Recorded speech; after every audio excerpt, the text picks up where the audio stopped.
And welcome to Skynomics academy. मेरा नाम सुनील कुमार यादव है और आज हम लोग प्रोडक्शन के पार्ट थर्ड को डिस्कस करेंगे। जैसा कि पिछले लेक्चर में हमने डिस्कस करा था बहुत सारे कॉन्सेप्ट के बारे में, आज उसी कॉन्सेप्ट को थोड़ा सा आगे बढ़ाएंगे। कल हमने देखा था किसके बारे में भाई, अगर आपने देखा होगा तो टीपी और एमपी के बीच के रिलेशन को किस में, लॉ ऑफ वेरिएबल प्रोपोर्शन में, है ना, लॉ ऑफ वेरिएबल प्रोपोर्शन में देखा था। उसी को थोड़ा सा और भी समझने की कोशिश करेंगे। तो स्टार्ट करते हैं बिना कोई देरी किए हुए।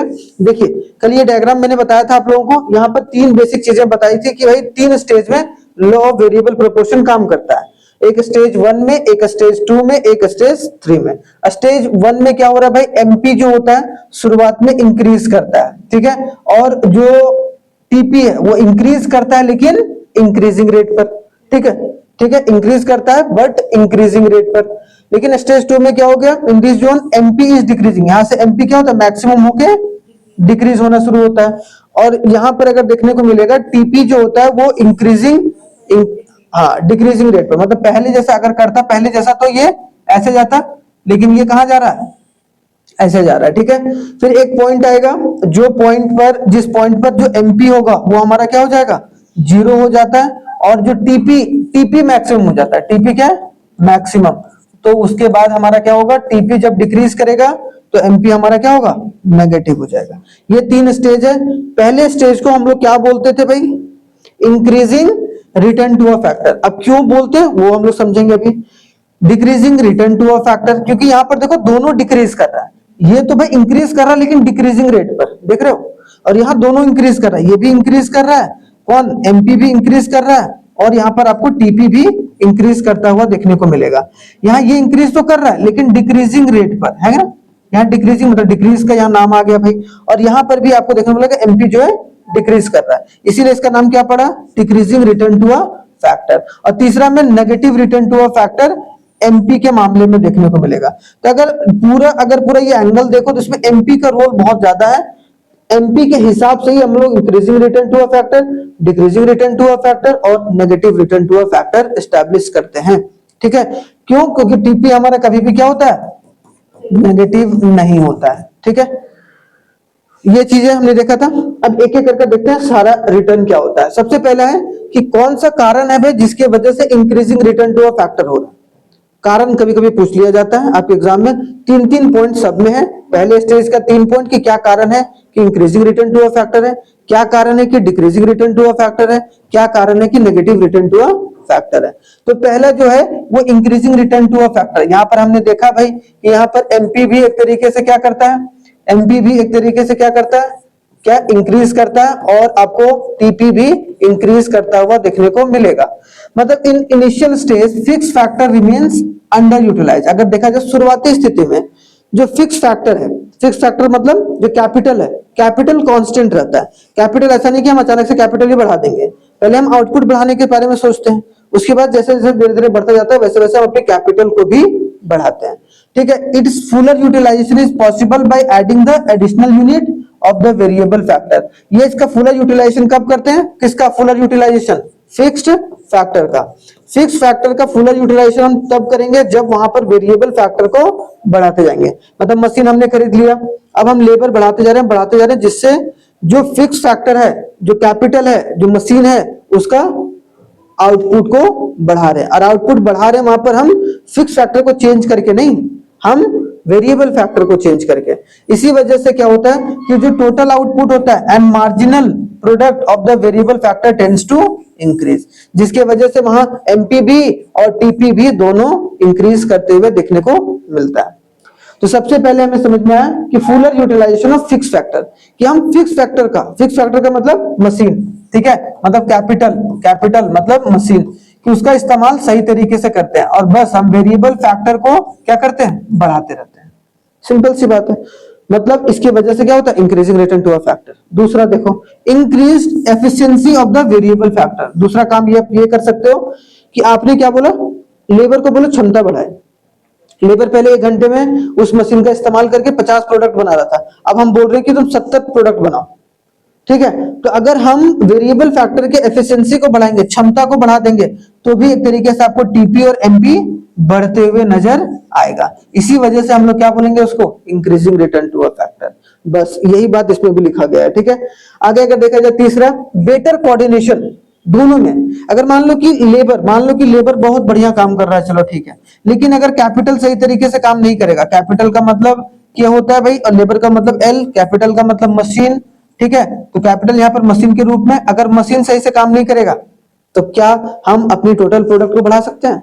क्या हम अपनी मार्जिनल प्रोडक्ट को बढ़ेगा? हमारा चांस ही नहीं है, क्योंकि जब तक टोटल प्रोडक्ट नहीं बढ़ेगा मार्जिनल प्रोडक्ट बढ़ने का चांस ही नहीं है, ठीक है। क्योंकि जो मार्जिनल प्रोडक्ट है वो किस पर डिपेंड है? टोटल प्रोडक्ट पर। टोटल प्रोडक्ट से ही तो मार्जिनल प्रोडक्ट निकलता है, हमने बताया। ऐसा तो नहीं है ना कि मार्जिनल प्रोडक्ट निकाल लिया, इसका टोटल प्रोडक्ट निकाल रहे हैं हम लोग, ऐसा तो होता नहीं है।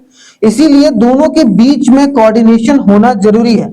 जैसे मान लो अगर कोई दो लोग है, शादी करता है, तो हस्बैंड वाइफ का कोऑर्डिनेशन जरूरी है। जब दोनों सही तरीके से कोऑर्डिनेट करके चलेंगे तभी उनका जीवन अच्छे से गुजरेगा, ठीक है, इंक्रीज होगा। सेम उसी तरीके से यहां भी है कि अगर टोटल आउटपुट बढ़ानी है या increasing return to a factor पर काम करना है तो इसमें दोनों का कोऑर्डिनेशन सही होना चाहिए।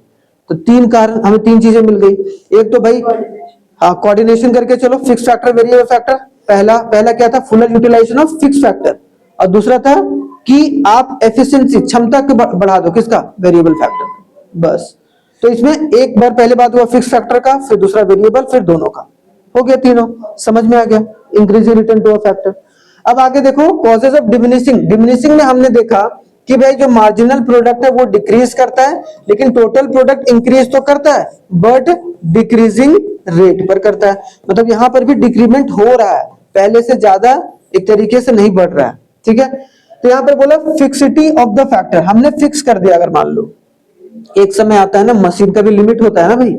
अब ऐसा नहीं ना कि मशीन को दिन रात चलाते जा रहे हो, वो चलता ही जा रहा है। एक समय आएगा कि फिक्स करेंगे हम फैक्टर को। यहां बोला गया it is the principle cause behind the law of diminishing return.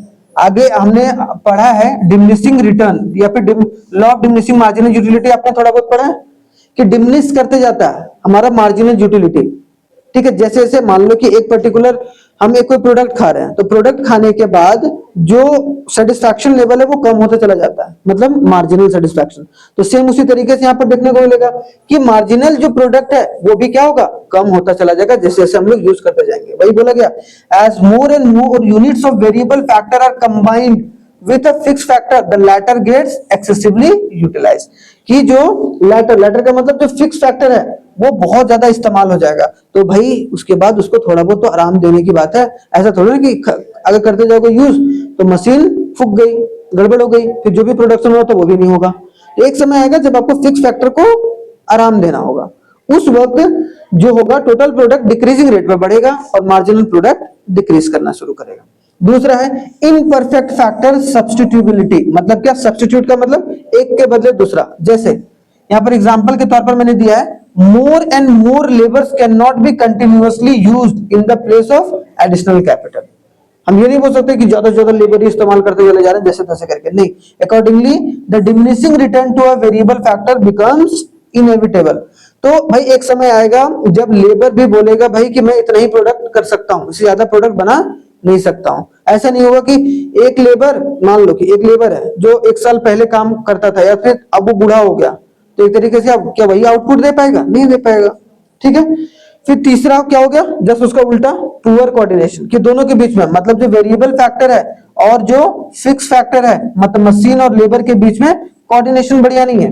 मतलब वो चलाना नहीं जान रहा है, या फिर मान लो कि वो सही से आलसी कर रहा है, आलसीपना कर रहा है, उसके वजह से भी क्या होगा? Decreasing return to a factor, ठीक है। तो ये तीन चीज।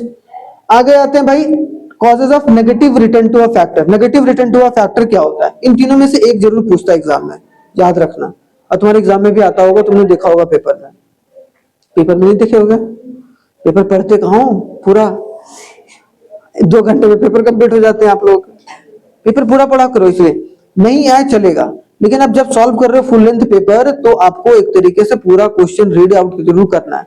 कम से कम ये तो पता चले कि ये क्वेश्चन कौन सा चैप्टर का है, ठीक है।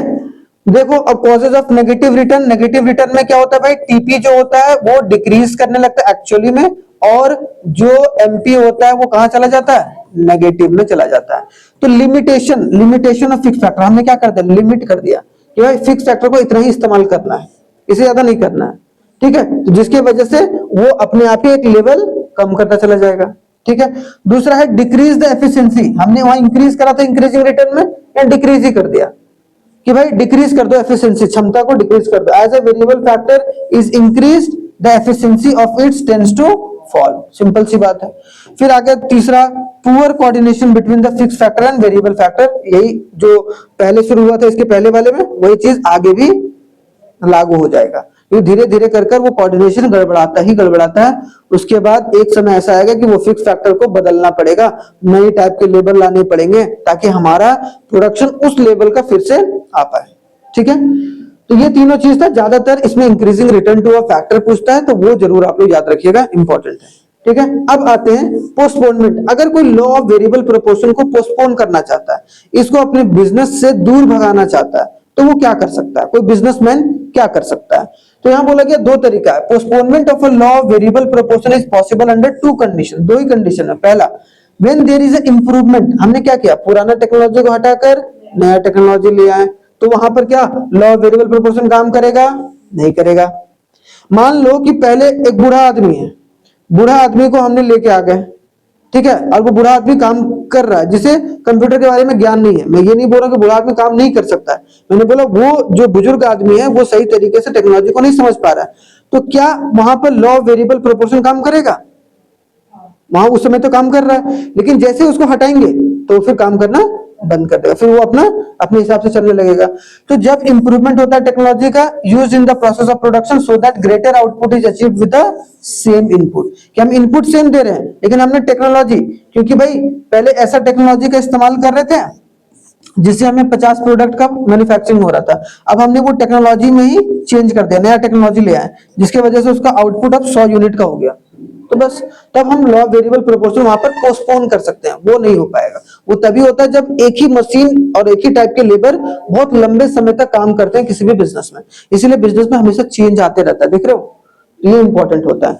वो बोला गया when some substitute of the fix factor is discovered, कि जो फिक्स फैक्टर है मशीन का कोई दूसरा जो एक तरीका ढूंढ लिया गया हो, तब एक तरीके से पोस्टपोन हो सकता है। उसको हम लोग क्या करेंगे कि फिर मशीन को हटा के हम फिर बाहर से मान लो कि अपने प्रोडक्ट को क्या कर रहे हैं, परचेस कर रहे हैं, मतलब बनाने में ज्यादा दाम लग रहा है और हम किसी से अगर ले रहे हैं तो कम दाम में मिल रहा है, तो उस समय एक तरीके से law of variable proportion postpone किया जा सकता है, ठीक है।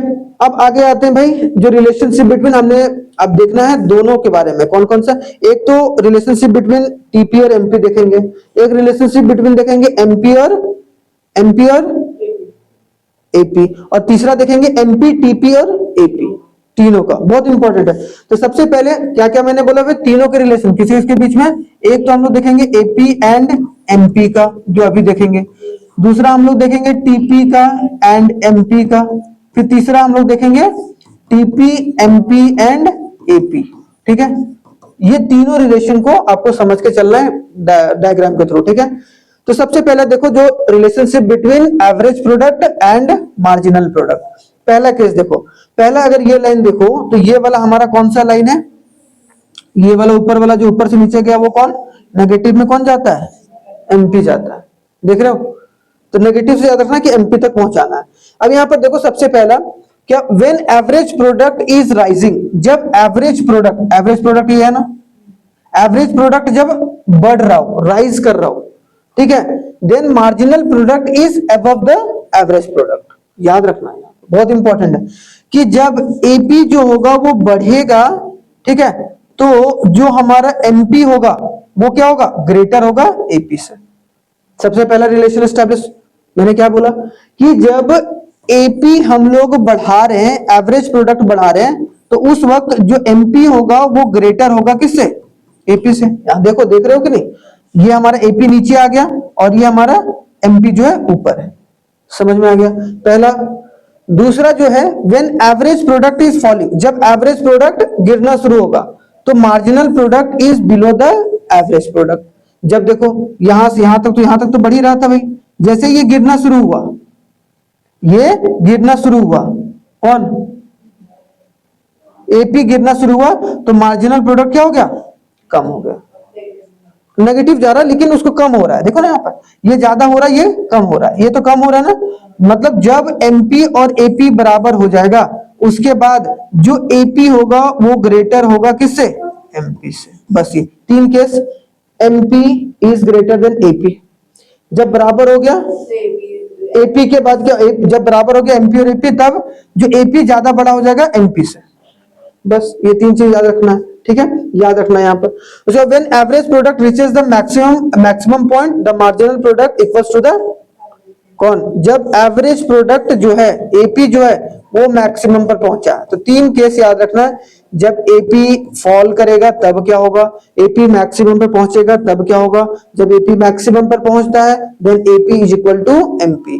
जब एपी डिक्रीज करने लगता है, जब एपी डिक्रीज करने लगेगा तो वहां पर AP is greater than MP, और जब एपी राइज करेगा तो उस वक्त MP is greater than AP. इसको ध्यान देना जरूरी है, ठीक है, याद रखना है। यहां पर चौथा पॉइंट बोला, marginal product can become zero और नेगेटिव। मार्जिनल प्रोडक्ट देखो यहां जीरो भी हो रहा है, मार्जिनल प्रोडक्ट जीरो भी हो रहा है, और ये मार्जिनल प्रोडक्ट यहां पर नेगेटिव भी हो रहा है, लेकिन but average product can not become zero और नेगेटिव। एवरेज कभी जीरो हो ही नहीं सकता, क्योंकि वो किससे बेस्ड है, टोटल प्रोडक्ट पर। और जब तक टोटल प्रोडक्ट कुछ ना कुछ होगा, जब तक कुछ ना कुछ मैन्युफैक्चरिंग होगा, तो एवरेज कुछ ना कुछ निकलेगा ही, नेगेटिव तो होगा ही नहीं। ऐसा थोड़ा ना कि हमने नेगेटिव लेबर कर दिया, नेगेटिव लेबर तो कर ही नहीं सकता, नेगेटिव प्रोडक्शन कर दिया, ये कोई बात ही नहीं होता। तो ये तीनों समझ में आ गया 3 स्टेज में, और चौथा ये अपना पॉइंट में लिख लेना जो कि इंपॉर्टेंट है, ठीक है। चलो आगे आ जाओ भाई, आगे बोला जाएगा relationship between TP and MP. ये बहुत सिंपल है, जैसा कि आपका टोटल यूटिलिटी और मार्जिनल यूटिलिटी में होता है। इसीलिए मैंने एक पेज में ही बनाया ताकि आप यही पेज रटो, उससे ज्यादा याद करना ही नहीं है, किताब तो छूना ही नहीं है।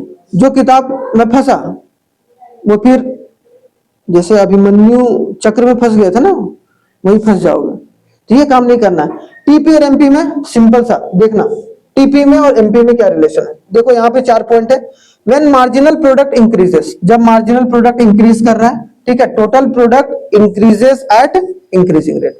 जो टोटल प्रोडक्ट है वो इंक्रीज कर रहा है इंक्रीजिंग रेट पर, ठीक है। फिर दूसरा देखो, व्हेन मार्जिनल प्रोडक्ट डिक्रीजेस, जब मार्जिनल प्रोडक्ट डिक्रीज करने लगा, जो हम लोग लॉ ऑफ वेरिएबल प्रोपोर्शन में पढ़े वैसे ही सेम है, बस यहाँ पर हम लोग यहाँ पर लॉ ऑफ वेरिएबल प्रोपोर्शन का नाम नहीं लेंगे, ठीक है, याद रखना।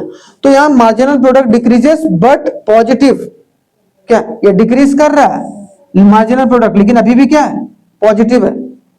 और यहां पर इंक्रीज कर रहा है लेकिन इंक्रीजिंग रेट पर, ये एक तरीके से यहां पर इंक्रीज कर रहा है, तो ये पहला हो गया। दूसरा हो गया यहां पर, अब यहां पर जब ये डिक्रीज कर रहा है लेकिन पॉजिटिव है, तब ये इंक्रीज करेगा लेकिन डिक्रीजिंग रेट पर, ये डिक्रीजिंग रेट पर, ठीक है, डिक्रीजिंग रेट पर, समझ में आया। फिर जब एमपी हमारा जीरो हो जाएगा, एमपी हमारा जीरो हो जाएगा तो टीपी हमारा मैक्सिमम हो जाएगा। देखो third point, when marginal product becomes zero, total product reaches to the maximum point and becomes constant। वहां कांस्टेंट हो गया, यह कुछ समय के लिए क्या हो जाएगा, कांस्टेंट हो जाएगा। और उसके बाद जब टीपी डिक्रीज करेगा, टीपी डिक्रीज करेगा तो हमारा एमपी क्या होगा, नेगेटिव हो जाएगा। बस 4 पॉइंट याद रखना है। जैसे लॉ वेरिएबल प्रोपोर्शन में था, लेकिन वहां पर लॉ वेरिएबल प्रोपोर्शन का इस्तेमाल करते थे, फिक्स फैक्टर वेरिएबल फैक्टर का इस्तेमाल कर रहे थे, लेकिन यहाँ पर सिर्फ टीपी और एमपी का रिलेशन एस्टैब्लिश कर देंगे 4 पॉइंट में। ये समझ में आ गया, इसमें कोई दिक्कत ही नहीं है। आगे देखो, लास्ट जो है वो आपका ये है, कौन सा, total product, marginal product and average product. तो हमने सीख लिया, सारा काम तो सीख लिया, बस उन तीनों को समराइज करके एक में डाल देना है। हमने एमपी को देखा, तो पहले क्या करो, तुम पहले इसका वाला बना लो, कौन, टीपी वाले को, टीपी वाला बना लिए। और हमने देखा कि एवरेज और मार्जिनल साथ में बनते हैं, तो एवरेज और मार्जिनल में हमने क्या करा, ये तो हमारा किसका हो गया, ये हमारा एवरेज का हो गया, और ये हमारा क्या हो गया, एमपी का। बात वही है ना, कुछ नहीं है, लेकिन बात यहाँ थोड़ा सा ऐसे लिखना है, ऐसे, बस उसको तरीका चेंज होता है। पहला कैसे देखो, व्हेन टोटल प्रोडक्ट राइजेस, कि जब टोटल प्रोडक्ट हमारा बढ़ता है इंक्रीजिंग रेट पर, both average product and marginal product rises, तब क्या होगा, जो मार्जिनल प्रोडक्ट होगा वो भी बढ़ेगा, और जो और जो एवरेज प्रोडक्ट होगा वो भी बढ़ेगा। देखो ये भी बढ़ रहा है, एवरेज प्रोडक्ट भी बढ़ रहा है और मार्जिनल प्रोडक्ट भी बढ़ रहा है। पहला केस में समझ में आ गया। दूसरा केस देखो, व्हेन यहाँ पर टीपी को आगे रखना है, यहाँ पर अभी अगर इसके पहले वाले देखो तो यहाँ पर आगे किसको रख रहे थे हम लोग, एमपी को, देख रहे हो, लेकिन यहाँ पर हम लोग क्या रख रहे हैं, टीपी को आगे रख रहे हैं। यहाँ पर टीपी, यहाँ पर देखो अब टीपी क्या होगा, when the total product rises at a diminishing rate, जब टीपी इंक्रीज करेगा बट डिक्रीजिंग रेट पर करेगा, डिक्रीजिंग रेट पर करेगा, तब क्या होगा, marginal product starts to fall, तो मार्जिनल प्रोडक्ट कम होना शुरू होगा, but average product still rise, average product क्या होगा, अभी भी बढ़ रहा है, देखो एवरेज प्रोडक्ट अभी भी यहाँ पर बढ़ रहा है, वो अपने पेस पर चल रहा है, देख रहे हो। और ये एवरेज प्रोडक्ट क्यों बढ़ रहा है, क्योंकि टोटल प्रोडक्ट बढ़ रहा है, याद रखना, क्योंकि टोटल प्रोडक्ट बढ़ेगा तब तक एवरेज प्रोडक्ट भी बढ़ेगा, सिंपल सी बात है। हाँ वो भी घटेगा। अब यहाँ पर देखो आगे, उसके बाद एट मैक्सिमम पॉइंट, मतलब टीपी जब मैक्सिमम पर पहुंच गया, ठीक है, average product and marginal product is equal to किसके, ईच अदर। देखो यहाँ पर जब ये इक्वल चला गया, कौन चला गया, ये इक्वल चला गया, तो यहाँ पर इस पॉइंट पर और इस पॉइंट पर देख रहा हूं क्या सेम है, ठीक है, जब उस पॉइंट पर जब मैक्सिमम पर पहुंच रहा है। Till the time total product rises at a diminishing rate, जब तक टोटल प्रोडक्ट डिक्रीज नहीं करेगा, ठीक है, तब तक जो marginal product remains positive through the average, though the average product falls continuously after reaching the maximum, लेकिन एक बार जब ये मैक्सिमम पर पहुंच गया तो एक तरीके से ये डिक्रीज करना शुरू करेगा, बस, ठीक है। अब when total product reaches its maximum point, average product falls and marginal product becomes zero और नेगेटिव, वो जीरो नेगेटिव हो जाएगा, ठीक है। बस ये बात याद रखना इंपॉर्टेंट है, ये वाला पॉइंट है कोशिश करना कि यहां तक हो, ये वाला पॉइंट यहां तक हो, तो और भी अच्छा लगेगा इसमें, ठीक है।